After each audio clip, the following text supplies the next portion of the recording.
예, 요즘 코로나니 뭐니 해서 집에 머무르는 시간이 예전보다는 확연히 늘어나고 있습니다. 이런 말 들어보셨을 것입니다. 이번 휴가는 어디로 계획하고 계십니까? 라고 물어보면 전 이번에 방콕이에요. 이러면 예전 같은 경우는 진짜 태국의 수도인 방콕에 간다라고 생각하는 사람들이 많았어요. 그런데 이제는 이 말이 무엇을 의미하는지 모르는 사람이 거의 없죠. 여기서 말하는 방콕은 그 태국의 수도 방콕이 아니라 방에 콕 박혀 있다라고 해서 농담을 하는 거죠. 방콕. 과거에는 진짜 방콕 혹은 또 집콕 이런 말은 휴가 때나 농담으로 쓰던 그런 단어였는데 이 코로나 시국이 좀 오래 가게 되면서부터 집에 오래 머무르는 때가 예전보다 많아지면서 일상에서도 자주 쓰는 말이 되고 말았습니다. 마찬가지로 제가 우리 담당하고 있는 청년들을 만나서 대화를 나누다 보면 지금 코로나 시국도 시국인데다가 지난 겨울이 또 지나치게 춥기도 해서 자연스럽게 다들 집콕하는 시간이 늘어났다라고 말하는 것을 듣습니다. 그러면 이제 집콕을 하면서 집에 콕 박혀 있으면서 여유가 넘치겠네, 시간이 좀 있겠네 라고 물어보면 또 그건 아니라는 거죠. 오히려 더 바쁘고 더 시간이 없고 여유가 없고 심심할 새도 없다더라라는 말을 듣습니다. 왜 그럴까요? 집콕하고 방콕하면서 부모님을 도와서 집안일을 더 열심히 하느라 그럴까요? 여기 계신 부모님들 다 아시겠지만 전혀 그렇지 않죠. 오히려 더 부모님들이 할 일이 늘어났으면 늘어났지 줄어들지는 않았을 겁니다. 전혀 아니죠. 그렇다면 또 성경을 읽는다든지 날주를 한다든지 그래서 바쁩니까? 아니죠. 또 공부를 한다거나 책을 읽고 독서를 하느냐 그렇습니까? 역시 아닙니다. 그 이유인즉 볼 게 많아서라는 거죠. 볼 게 많아서. 우리 PC, 컴퓨터를 사용해서든 태블릿 PC를 사용해서든 스마트폰을 사용해서든 어쨌든 볼 게 너무 많다라는 거예요. 드라마 및 영상이 산더미 같이 볼 게 쌓여 있다라고 이야기하더라고요. 그뿐만 아니라 줄줄이 대기하고 있더라. 그 볼 게 리스트가 쫙 있어요. 요즘에는 그 방송 3사에서 찍어내는 드라마뿐만 아니라 각종 그 종편에서도 제작하는 드라마들이 많습니다. 그래서 많아서 뭘 봐야 될지 고민이 될 정도로 많다라고 합니다. 다들 코로나 때문에 불황이다 어쩌다 이야기를 하는데 IT 업계와 더불어서 방송업계는 전혀 그렇지 않고 오히려 호황인 것 같아요.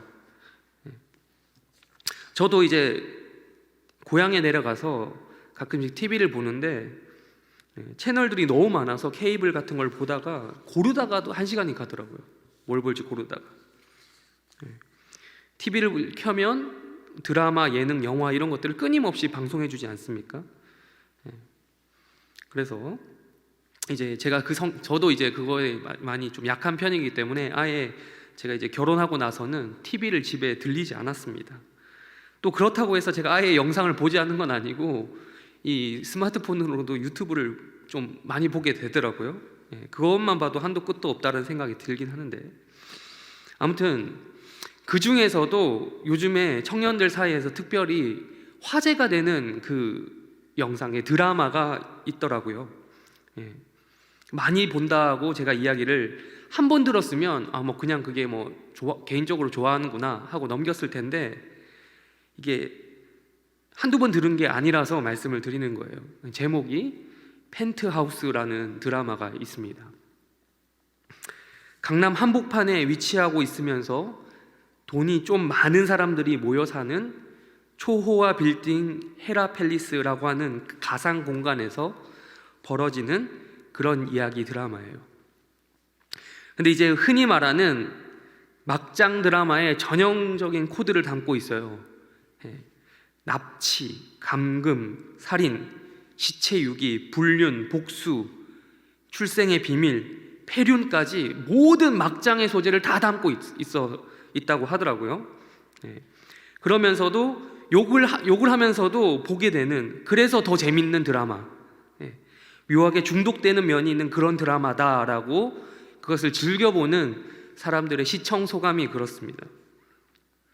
이제 보니까 제가 이 드라마를 제대로 본 적은 없고, 설교 준비하면서 제가 살짝 유튜브에 올라온 영상들을 짧은 걸 봤는데 느낌이 지난 2019년인가요? 그때 방영되어서 큰 인기를 이끌었던 스카이캐슬이랑 좀 비슷한 느낌이 있더라고요.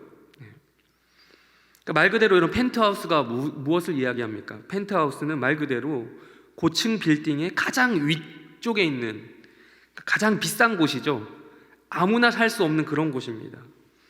그러니까 물리적으로 위치가 최고로 위에 있는 것처럼 평범한 사람은 절대로 거기에 갈 수 없는, 범접할 수 없는 그런 높은 곳에 위치하고 있는 것이 펜트하우스잖아요. 예로부터 고층 빌딩은 부와 명예와 지위와 신분의 상징이었습니다. 성이죠. 캐슬이라고 하는 그 성, 최고 꼭대기에 살았던 사람들이 누굽니까? 그 지역을 다스리던 영주 혹은 군주 혹은 왕과 같이 군림하는 자들 아니겠습니까? 그래서 제가 이제 우리나라는 이제 그런 성들이 딱히 남아 있지 않아서 잘 확인하기 힘든데, 일본에 여행을 가보면 그 일본 성 안에 들어가 볼 수가 있거든요. 꼭대기에 올라가 보면 왜 거기에서 살았는지 좋은지 알겠더라고요. 일단 조망이 너무 좋습니다. 그리고 햇볕도 잘 들어오고 일조량도 좋고요. 주변 마을이 또 잘 보여요. 그래서 감감히 생각을 해보니까 다윗이 이제 죄를 저질렀죠. 밧세바가 목욕하던 장면을 먼저 봤잖아요. 이게 왕이니까 누릴 수 있는, 특권이라 말하면 안 되는데 아무튼 왕이니까 할 수 있는 그런 것들이 악용되었을 때 어떤 게 되는가 볼 수 있지 않나 싶습니다. 또 이제 그 위에 올라가 보니까 이 바람이 잘 들어와요. 통풍이 너무 잘 돼요. 그래서 한여름에도 시원한 자연바람이 솔솔 잘 들어오더라고요. 자연 에어컨이 가동되는 거죠. 등등 옛날에도 그랬다면 지금도 그 의미가 비슷하게 이어져 오고 있는 것 같습니다. 지금도 고층 빌딩은 부의 상징이잖아요. 잠실에 있는 그 L타워, 또 그 신모 회장이 돌아가시기 전에 제가 듣기로는 수건 사업과도 같았다. 그 L그룹의 자존심을 건 그런 건설 사업이었다라는 이야기를 제가 들은 적이 있습니다. 물론 요즘에는 좀 아파트가 워낙 많이 생기고 패러다임이 좀 바뀌어서 이제 완전 최고층이 무조건 비싸다, 무조건 좋다 이런 건 조금 바뀌긴 했지만, 그래도 같은 아파트여도 저층보다는 아직까지 고층이 상대적으로 좀 더 비싸다라는 것은 계속되고 있다라고 합니다. 로얄층이라고 해서 그렇죠. 그래서 펜트하우스가 있는 아파트라면 더더욱 그렇겠죠. 더더욱 최고층이 비싸겠죠. 그런데 이제 우리가 오늘 읽은 이 성경 본문은 우리가 매우 잘 아는 바로 그 이야기, 바벨탑 이야기입니다. 즉 바꿔 말하면 그거예요. 초호화 고층 빌딩의 원조격이다라고 할 수 있겠죠. 그 이야기를 오늘 성경 말씀은 다루고 있습니다. 우리 읽었지만 한 번 더 읽겠습니다. 창세기 11장 1절을 한 번 더 읽겠습니다. 시작. 사실 오늘 창세기 11장은 앞에 10장과 함께 읽어 나가야지 좀 이해가 빠릅니다. 당연히 순서대로 읽는 거 아닙니까? 라고 물어보실 분이 있겠지만 그렇죠. 제가 몰라서 그런 말씀을 드린 게 아니고요. 11장의 그 조짐이라고 할까요? 그것이 10장에 이미 다 기록이 되어 있기 때문에 그런 말씀을 드린 거예요. 창세기 10장을 눈으로 보시면 전체적으로 무슨 내용인지 우리가 확인할 수 있습니까? 족보가 나와요. 성경에 족보가 많이 나오죠. 그 중에서 창세기 10장에 나온 족보는 누구의 족보입니까? 노아의 족보입니다. 우리가 성경을 읽으면서 족보 같은 경우는 빨리 눈으로 훑고 넘어가는 경우가 많아요. 근데 이제 그래서는 안 되죠. 다 이유가 있으니까 족보 같은 경우도 여러 지면을 할애해서 기록을 해놓은 거거든요. 노아의 족보도 보시면 크게 둘로 구분할 수 있습니다. 무엇과 무엇일까요? 근데 생각해 보면 노아의 아들이 몇이죠? 3명입니다. 근데 제가 그 지금 두 명이 아니라 둘로 나눌 수 있다 그랬어요. 노아의 아들 셈, 함, 야벳 이렇게 셋에 따라서 셋으로 3명인데 3명보다 제가 먼저 말씀드리는 왜 둘로 나누는가? 그 전에 있었던 구장 사건과 또 연결이 됩니다. 노아 시대 때 무슨 중요한 일이 있었습니까? 이건 아이들도 잘 알죠? 노아 시대 때 그 유명한 홍수 사건이 있었습니다. 전 지구의 그 자체가 바뀌었던, 격변되었던 그런 홍수 사건이 있었습니다. 그때 당시 노아의 가족을 제외하고 모든 인간들이 물로 심판받아서 죽었습니다. 그리고 그리고 끝난 줄 알았어요. 이제 그들이 죽었으니 더 이상 죄는 자취도 찾아볼 수 없겠구나라고 생각할 수 있는데, 그럴 줄 알았는데 그렇지 않았던 거죠. 9장에 어떤 사건이 또 일어납니까? 홍수가 끝나고 은혜롭게 끝났는 듯 했지만 그게 아니라 노아가 술에 취한 사건이 등장을 하는 거죠. 그리고 벌거벗었을 때 그의 아들 누가 들어옵니까? 함이 들어와서 그걸 목격을 합니다. 근데 목격을 하고 잘 그걸 덮어드리고 해결하고 이랬던 것이 아니라 오히려 아버지의 부끄러움을 사방팔방 다 알리고 다녔다라고 성경이 이야기해요. 성경은 이것 때문에 함이 노아로부터 저주를 선언당하는 그런 계기가 되었다라고 말하고 있습니다. 명시적으로 죄다, 함이 죄를 저질렀더라 이렇게 기록하고 있지는 않지만 저주를 결과적으로 받았으니 사실상 이건 죄를 저진 거랑 똑같이 볼 수 있는 거죠. 황당하게도 잘못을 한 그 아들 있죠, 함, 본인이 저주를 받았던 게 아니에요. 누가 저주를 받았습니까? 성경을 자세히 봐야 됩니다. 그래서 함이 저주를 받은 것이 아니라 함의 아들인, 즉 노아의 손주인 누구? 가나안이 저주를 받습니다. 그래서 10장으로 넘어가 보면 제가 2개로 나눠진다고 했죠, 노아의 족보가. 그래서 10장을 넘어가 보면 셈, 함, 야벳, 육체적으로 보면 그렇게 3개로 나눠지죠. 육체의 핏줄로 보면. 영적인 것으로 보면 사실상 2개로 나눠지는 것이죠. 무엇과 무엇입니까? 저주를 받은 가나안의 계통, 그리고 축복을 받은 셈의 계통, 이렇게 나누어질 수 있는 거죠. 그래서 제가 둘로 나뉜다라고 먼저 말씀을 드린 겁니다. 그렇다면 지금 저주 축복을 이게 성경의 주제가 그러니까 그렇게 좀 말씀을 드린 건데요. 저주와 축복을 구별하지 않고 10장 전체를 보면, 그러니까 육체적인 혈통만 따지면 몇 개로 구분이 되죠? 아까 말씀드렸죠. 3개로 구별이 됩니다. 셈과 함과 야벳입니다. 근데 이제 이 노아의 후손들이 줄줄이 태어나는 것을 우리는 볼 수 있어요. 셈의 자손, 함의 자손, 야벳의 자손들이 줄줄이 태어납니다. 그 다음 근데 이제 어떻게 되는지 우리가 창세기 10장 우리 말씀 한번 띄워주시면 한번 보도록 하겠습니다. 한번 읽어볼게요. 시작.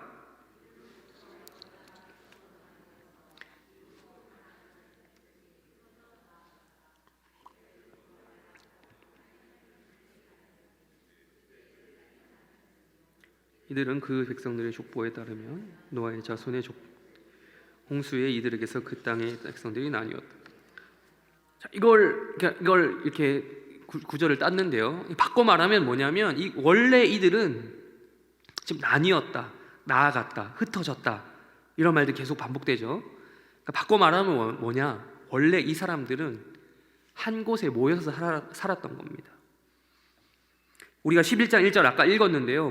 거기서 말씀하는 것처럼 온 땅의 언어가 뭐였다? 몇 개였다? 하나였다라는, 말이 하나였다라는 것입니다. 노아의 자손들이 지금 많이 태어났는데, 태어나기는 많이 태어났지만 그들이 태어나는 족족 곧바로 분가해서 떨어져서 살았던 것이 아니라 일정 기간 동안만큼은 모여 살았다는 거예요. 그렇다면 언제까지 모여 살았나? 나뉘어져서 흩어진 게 언제냐? 10장에 기록된 그 나뉘어졌다, 흩어졌다, 그 시점이 언제냐? 그게 바로 오늘 본문 11장 말씀에서 그 경위를 자세히 설명해 주고 있는 것입니다. 온 땅의 언어와 말이 하나였다, 11장 1절에서 말씀하죠. 그렇습니다. 그때는 그렇게 우리 아이들이 힘들어하고 여러분들도 힘들어하는 외국어 공부를 할 필요가 없었어요. 그래서 한데 모여 살기도 되게 편했던 거죠. 아니 뭐 하나였으니까 모여 살았겠죠. 말이 다 통하니까. 모든 그 지구에 있는 사람들이 하나의 연합체였던 겁니다. 흩어질 이유도 없었고 나뉠 이유도 없었던 거죠. 계속해서 문제되는 그 인종차별이라는 문제가 있어요. 피부색의 차이로 인해서 사람을 차별하고 그러죠. 근데 여러분, 사실상 외국에 살아보면 혹은 가보면 느낄 수 있는 게요, 피부색에 따른 인종차별도 차별이긴 한데 그것보다 더 심각한 차별이 뭐냐면 언어를 차별하는 것입니다. 언어 차별이에요. 언어를 제대로 말을 제대로 못하면 대놓고 무시하는 경우를 우리는 외국에서 많이 경험을 합니다. 영어권도 마찬가지긴 하지만 특별히 이런 것들이 불어권에서 강하다고 하더라고요. 과거에는 전혀 그럴 만한 문제가 없었던 거죠. 이때는 그럴 건덕지가 아예 없었다라는 겁니다. 그렇게 하나였던 인류가 급속도로 지금 다시 불어났던 거예요. 지금 이 상황에서 다시 그 말씀, 하나님께서 주셨던 말씀이 있죠. 노아에게 생육하고 번성하라, 땅에 충만하라고 하는 그 말씀이 다시 성취가 된 것입니다. 그렇게 하나의 아주 큰 공동체를 이루었던 그 인류 연합체가 어떤 행동을 했는지 2절을 우리 다시 한번 읽어보도록 하겠습니다. 시작.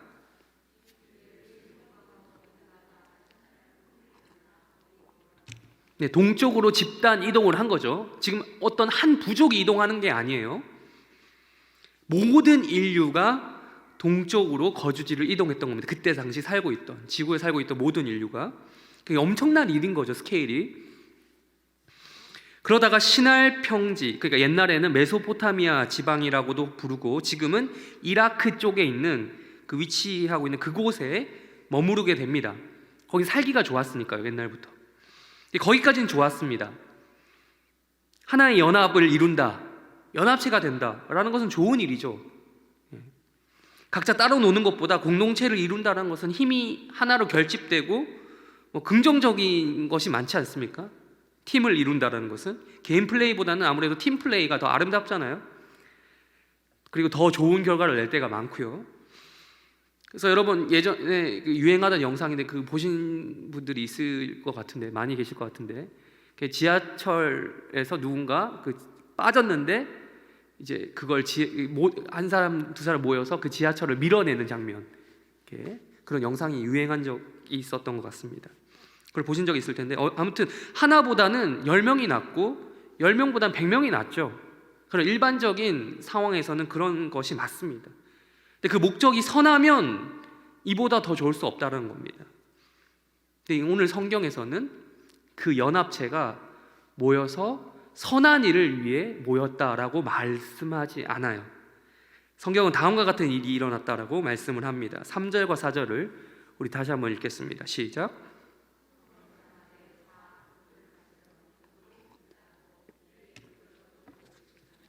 역청으로 진흙을 대신하고 또 말하되 자 성읍과 탑을 건설하여 그 탑 꼭대기를 하늘에 닿게 하여 우리 이름을 내고 온 지면에 흩어짐을 면하자 하였던. 뭐라고 말했다고요? 우리가 그것을 지금 3절과 4절의 내용을 제가 1단계부터 3단계로 나누었는데요, 단계별로 한번 확인해 보도록 하겠습니다. 1단계입니다. 1단계는 우리 3절에 나와 있죠. 눈으로 보시면 되겠습니다. 자막. 돌을 대신하여 벽돌을 사용하자. 그리고 1단계 2번 진흙을 대신하여 역청을 사용하자. 즉 1단계는 뭐냐면 성읍과 탑을 건설하기 위한 재료를 준비하는 거예요. 재료 준비. 2단계 성읍과 탑을 건설하자, 탑 꼭대기를 하늘에 닿게 하자. 요거는 성읍과 탑을 어떤 방식으로, 어떤 방법으로 건설할지에 대한 내용이고, 마지막 3단계 우리의 이름을 내자 온 지면에 흩어짐을 면하자. 요 3단계는 성읍과 탑을 건설하는 이유 그리고 목적에 대해서 말씀하고 있다라고 우리는 정리해 볼 수 있어요. 먼저 1단계를 한번 이야기해 보겠습니다. 돌을 대신하여 벽돌을 사용하자. 여기, 그리고 진흙을 대신하여 역청을 사용하자. 여기서 우리가 확인할 수 있는 바는 뭐냐면, 여러분, 그러니까 대신한다라는 말이 들어가 있잖아요. 그러니까 원래는 그냥 돌을 쓸 수도 있고 그냥 진흙을 써서 어떤 건축 구조물을 만들 수도 있던 거예요, 당시에는.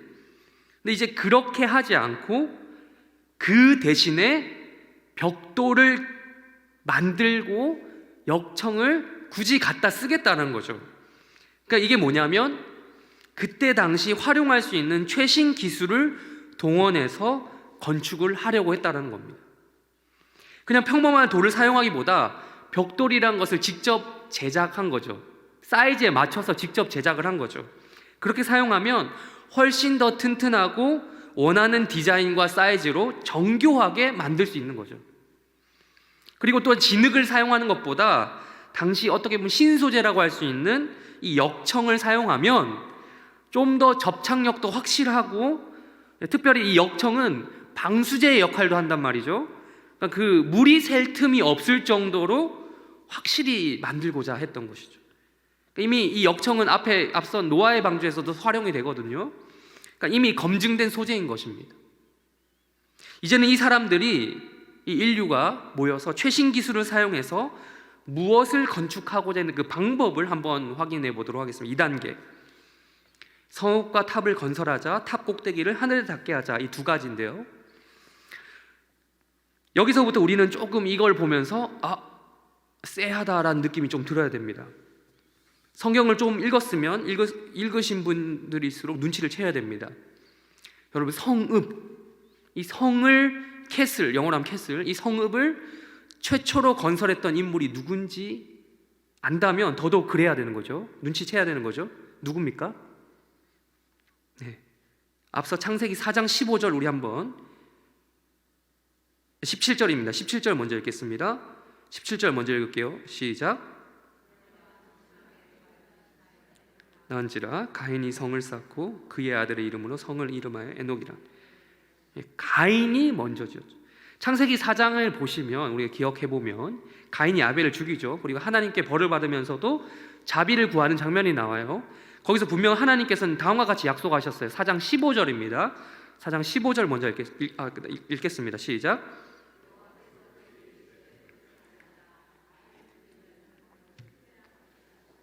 가인에게 표를 주사 그를 만나는 모든 사람에게서 죽임을 면하게. 근데 이어지는 17절에서 그 아까와 같은 그런 행동을 한 거죠. 성을 쌓은 것입니다. 이게 뭐예요? 이게 뭘 의미하는 겁니까? 그러니까 성을 쌓았다. 그러니까 화려한 건축물을 짓고 싶어서 건축가의 기질을 발휘했다. 이 정도가 아니라, 여러분, 역사적으로 이 성을 짓는 목적이 무엇이죠? 기본적으로 이 생명과 재산을 보호하는 역할을 하는 거거든요. 안전장치의 역할을 하는 거죠. 즉, 이 가인의 행동이 뭐냐면 15절에서 약속하셨던 그 하나님의 말씀을 못 믿는 겁니다. 그걸 불신하는 그런 사고방식에서 나온 행동이 바로 성읍을 건축했던 가인의 본심입니다. 또 이제 이어지는 10장 12절 우리 한번 읽겠습니다. 10장 12절 읽겠습니다. 시작. 거스르는 이는 큰 성읍이라. 앞에 걸 우리가 읽지 않아서 밑부터 시작했는데, 이게 누구 이야기냐면 니므롯이라고 하는 사람의 이야기입니다. 성경이 부정적인 의미에서 이 사람을 용사다, 강하다, 영웅이다 라고 평가를 하는데, 좋은 의미가 아니라 나쁜 의미로 그렇게 이야기한 거예요. 이 니므롯이 성을 건설했다라고 성경이 이야기하는 것이죠. 이렇게 이들이 성읍을 쌓는 데서만 그치지 않았다고 성경은 또 말씀을 합니다. 거기서 특별히 조금 더 진일보한 기술로 무엇을 만들었다고 합니까? 창세기 본문에서, 11장 본문에서 성읍과 무엇을? 탑을 만들고자 했던 거죠. 여러분, 성을 만드는 기술도 축성 기술이라고 하는데 그것도 상당히 정교한 기술이 필요합니다. 막 무너지면 안 되니까요. 적들이 쳐들어오고 이런데 무너지면 안 되잖아요. 정교한 기술이 필요한데, 그러나 여러분, 탑, 영어로 하면 이 타워, 즉 고층 빌딩은 여러분 아무렇게나 해서 짓는다고 해서 되는 일이 아니죠. 막 쌓는다고 해서 쌓아지는 게 아니고 아주 정밀한 측량이 필요하고 또 기술이 필요합니다. 그때 당시 얼마나 화려한 기술이 있었는지, 건축 기술이 있었는지는 제가 정확히 저도 알 수 없지만, 아무튼 당시에 동원할 수 있는 모든 그 기술이 집약되어서 활용되었던 것은 명백한 사실이었던 것 같습니다. 그렇게 하려고 했던 거죠. 결국 짓지는 못했지만. 근데 이 중요한 건 그거예요. 그들이 가지고 있었던 기술이 있으니까 그렇게 하려고 시도를 했겠죠. 근데 이 중요한 건 그겁니다. 이 탑을 어디까지 건설하고자 했습니까? 말을? 탑 꼭대기를 어디까지? 하늘까지 닿게 하자. 여기서부터 이제 이 하나가 되었던 그 인류의 그 인류 공동체라고 할까요? 그들의 본심이 무엇인지, 목적이 무엇인지 드러나는 거죠. 두 가지입니다. 첫 번째, 역시 가인하고 앞에서 봤던 가인 그리고 니므롯과 같은 이유에서입니다. 즉 하나님의 말씀을 믿지 못해서 그런 겁니다. 탑을 왜 그렇게 쌓고자 노력했을까요, 여러분?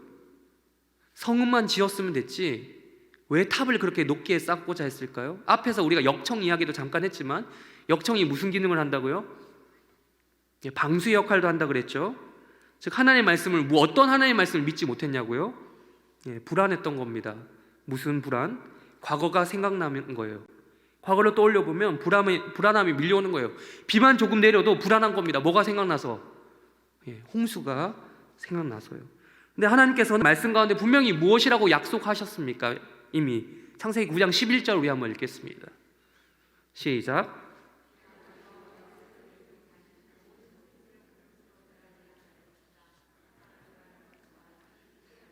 네, 11장에 가서는 이 말씀을 믿지 못하고 있는 것입니다. 노아의 후손들이. 그래서 성을 건축하는데 끝난 것이 아니고 탑까지 세우려고 했던 것이죠. 첫째, 역시 아까 말씀드렸습니다. 가인과 니므롯과 같은 이유에서 하나님의 말씀을 믿지 못해서 그랬습니다. 두 번째, 떡 본 김에 제사를 지낸다고 그런 말이 있죠. 기왕 탑을 세우는 김에 아주 거창하게 계획을 한 거예요. 홍수를 피하기 위한 뿐만 아니라 또 하나의 목적이 더 생긴 겁니다. 이거 가능하겠는데? 무엇이 가능하다고 생각했을까요? 바로 하늘까지 올라가려는 목적이 생긴 거죠.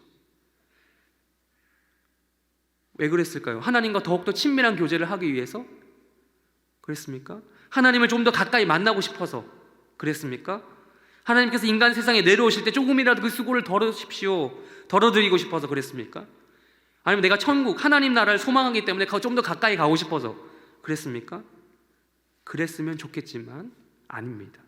슬프게도 전혀 아니었어요. 정반대죠.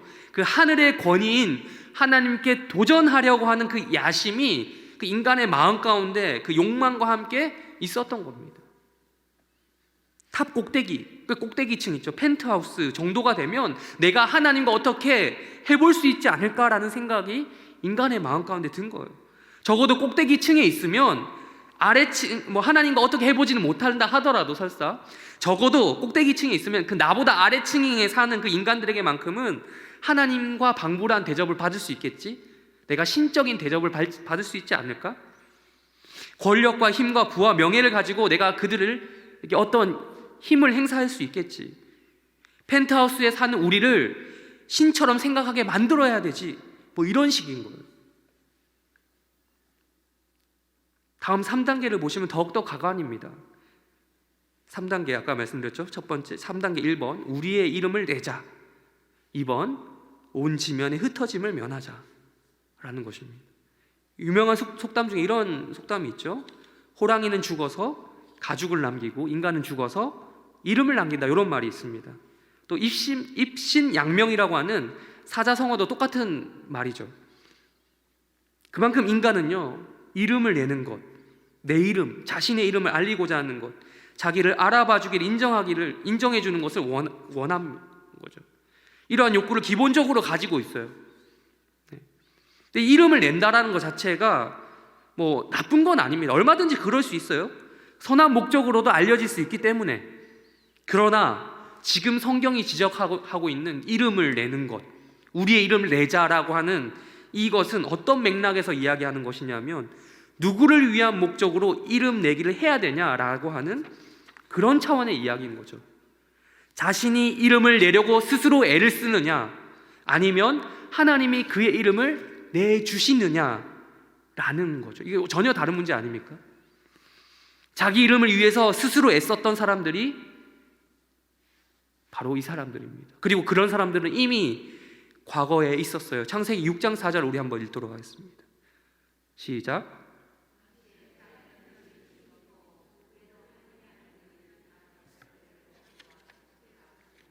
그들은 용사라 고대에 명성이 있는 사람들. 명성이라는 말이 히브리어가 이름과 똑같은 말이에요. 똑같은 의미로 사용됐습니다. 즉 히브리어로 이것을 어떻게 읽냐면 셈이라고 있습니다. 셈. 어디서 많이 들어봤죠? 그래요. 제가 아까 말씀드렸습니다. 셈, 함, 야벳 할 때 그 셈입니다. 이름의 뜻이 뭐냐면 이름이에요. 셈의 이름은 자기가 스스로 알린 적은 없지만 하나님께서 긍정적으로 알리시는 데 활용하셨습니다. 셈을 통해서 누가 나중에 나오게 되죠? 창세기 12장에 가면 아브라함이 탄생을 합니다. 또한 그들의 이름을 통해서 하나님의 이름이 널리 알려지게 되어요. 하나님의 이름이 선포된과 동시에 그들의 이름이 역사 가운데, 성경 가운데 새겨져서 지금도 우리는 아브라함의 이름을 알고 있어요. 그러나 창세기 11장에 나온 노아의 후손들은 하나님의 이름을 알리기보다는 집단적으로 자기의 이름을 알리기 위해 노력했던 자들이다라고 말씀합니다. 우리는 그들의 이름을 아무도 몰라요. 창세기 11장에 나온. 알리려고 그렇게 노력을 했는데 우리는 모르잖아요. 아니, 오히려 하나님을 대적하고자 하늘에 닿을 정도로 탑을 쌓고자 했던 것들이 그들이었습니다. 근데 이어지는 문장에서 의외로 이들이 위풍당당하게 하나님께 대적하려고 했던 이들이 의외로 소심한 면모도 찾아볼 수 있어요. 그렇게 교만해 보이는 그 인간들이 또 이어서 뭐라고 말했냐면 온 지면에 흩어짐을 면하자라고 소극적으로 이야기하는 것입니다. 즉 이들은 교만함과 동시에 무엇도 같이 가지고 있었냐면 두려움도 있었던 겁니다. 홍수 심판에 대한 두려움을 계속해서 가지고 있는 거예요. 인간이 그래요. 하나님에 대해, 신에 대해서 당당한 면모가 아무리 있는 사람이라고 하더라도 한편으로는 두려움이 있는 겁니다. 그렇게 하나님을 대적할 거면 끝까지 대적을 해야 되는데 한편으로는 그 홍수가 생각이 계속 나니까 걱정되는 거죠. 이렇게 인류가 야심차게 준비했던 성읍과 탑의 건설 계획은 어떤 결과를 낳았습니까? 오늘 마지막으로 7절부터 9절까지 한번 읽겠습니다. 시작.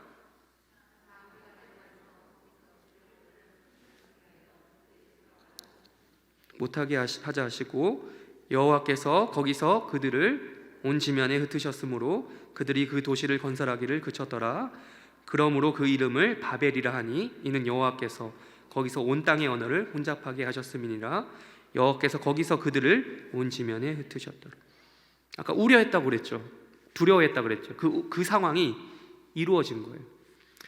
불길한 예감은 틀리지 않은 법이라고 하죠. 흩어졌습니다. 흩어질까 두려워했던 그들이 흩어졌어요. 근데 하나님께서는 말씀을 어기시면서까지 그러시지 않았어요. 홍수로 그들을 흩으신 게 아니라 언어를 혼잡하게 만드셔서 흩어지게 하셨습니다. 그들은 예상하지 못했죠. 홍수를 대비했는데 그게 아니었던 거예요. 예상치 못했던 혼란스러운 결과가 그들을 찾아왔습니다. 한때 유명했던 그 복싱 선수 마이크 타이슨이 이런 말을 했어요. 누구나 그럴싸한 계획을 가지고 있다. 한 대 맞기 전까지는 이런 말씀이 아니고 말을 남겼어요. 인간이 집단적으로 모든 인류가 공동체적으로 아무리 그럴싸한 계획, 거창한 계획을 세웠다 하더라도 하나님께 한 방 딱 맞으니까 혼란한 상황이 닥친 겁니다.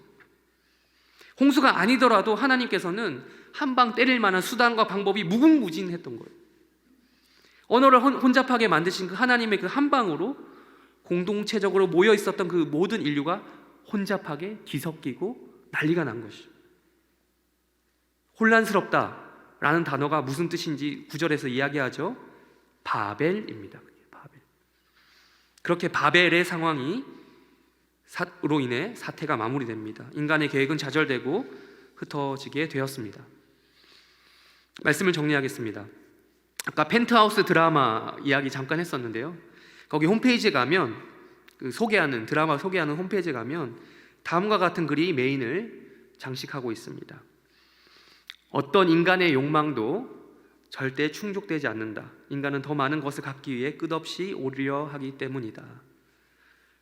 여러분, 불신자도 요걸 알고 있어요.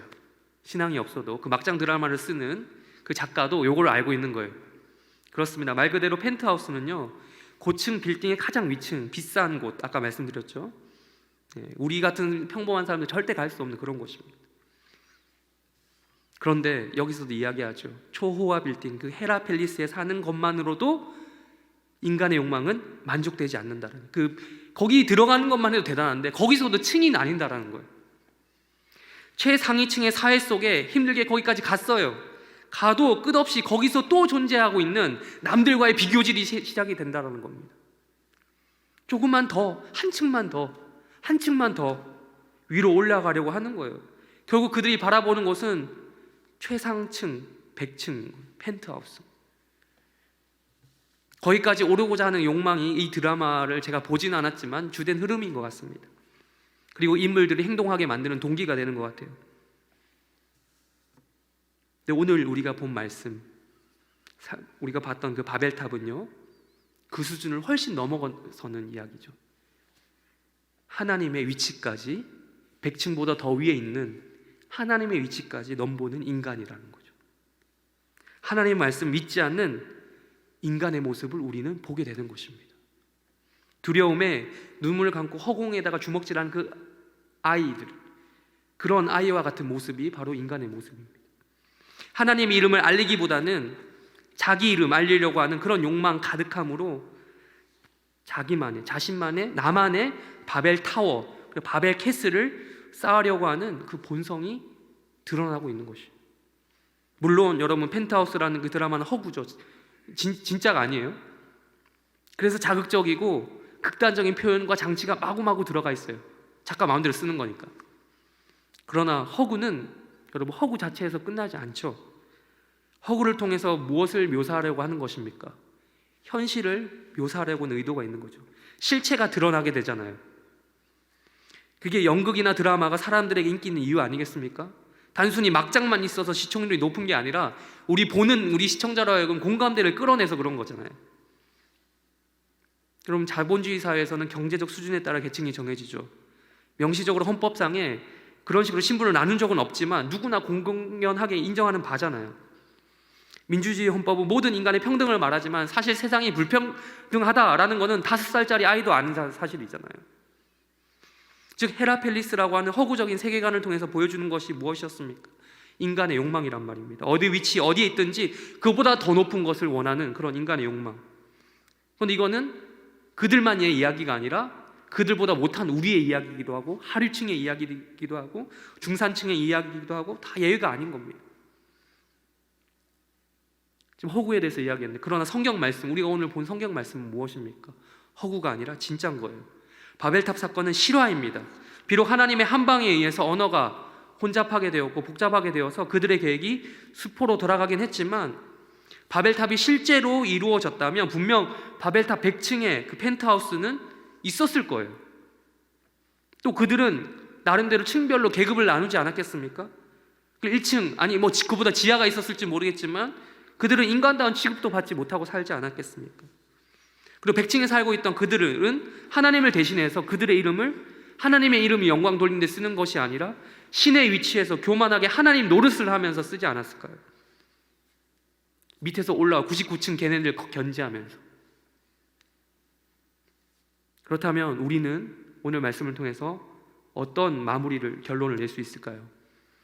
똑같은 드라마를 봐도요, 똑같은 성경 말씀을 읽어도 사람마다 결론이 다릅니다. 이걸 보면서 나라면 어땠을까라는 상상을 해보셨습니까? 나도 100층에 올라가야지, 나도 바벨탑 꼭대기에 살아야지, 이런 결론이 나와서는 안 되는 겁니다. 그런 삶을 추구하는 자들을 우리는 부러워해서는 안 되는 겁니다. 그렇게 되는 순간 창세기 11장이 다시 한번 나오는 거예요. 우리가 바라보는 것은요, 바벨탑 꼭대기에서 바라보는 하늘, 교만한 마음으로 보는 그게 아니라 그냥 이 땅에서 바라보는 하늘인 거예요. 하나님 나라예요. 천국이에요. 우리의 위치가 어디에 있든지 끊임없이 비교하다 보니까 남들과 비교하게 되는 거예요. 그러니까 그 속에서 우울해하고 힘들어하고 그런 일들이 일어나는 거죠. 부디 우리 오늘 창세기 11장 말씀을 통해서 허구적인 그런 펜트하우스를 바라볼 것이 아니라, 존재한 적도 없지만 인간들이 꿈꾸었던 그런 바벨탑 꼭대기를 소망할 것이 아니라, 시간을 뛰어넘어서 역사상 지금까지도 존재하고 있으며 우리가 말씀을 통해서 너무나도 확실히 있다라고 확신하는 그곳 있잖아요. 하나님 나라, 천국을 바라보시기를 바랍니다. 천국의 펜트하우스의 주인이신 하나님을 바라봐야 된다는 거예요. 우리는 오늘 금요일, 그러니까 한 주를 마무리하는 지점에 있습니다. 이 중에 계신 분들 중에 많은 분들이 뭐 직장 생활하시다가 오신 분들이 있을 텐데 세상에서 많이 찌들고 오신 분들이 있을 거예요. 그러다가 보니 나도 내가 의도한 바가 아닌데 바벨탑 정신에 한껏 물들어 오신 분들도 있을 겁니다. 그러나 그러면 안 된다라는 교훈을 오늘 말씀을 통해서 또 배우셨으리라 생각을 합니다. 우리가 곧 다가올 주일이 있습니다. 오늘 말씀을 통해서 우리가 하게 될 기도를 통해서 준비하며 기다리길 바랍니다. 하나님께서 친히 건설하셔서 무너질 염려가 없는 그곳이 있어요. 그게 하나님께서 최고 높임 받으시는 곳이죠. 그게 천국입니다. 그곳을 소망하는 해림교회 성도들이 되기를 바랍니다. 세상은 비록 바벨탑을 끊임없이 소망하고 바라볼 거예요. 하지만 우리만큼은 이 해림교회에서 하나님만 신앙생활하며 바라보는 성도들이 되기를 바랍니다.